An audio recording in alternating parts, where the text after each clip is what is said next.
In this guide, you will learn how to fix camera failed error on Google Meets app. Let's get started. First up, launch your Settings app. Go to General, go to iPhone Storage. From the list of apps, find Google Meet and launch it. You will need to clear cache for the Google Meet app. Click on the option of Load app and confirm it. Then click on Reinstall app. If you are using Android device, press and hold on the Meet app. Select the option App Info, go to Storage, click on Clear Cache and confirm it. Next up, head back and navigate to the option Apps.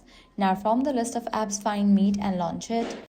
Now here, toggle on for these options, camera and microphone. After making these changes, restart your phone and try opening Google Meet again. If the issue is still not fixed, check whether you are connected to VPN, as VPN connections can interfere with Google Meet. So disable VPN temporarily and test the app again. Next up, check for app updates. So head over to App Store or Play Store, search for the app Meet.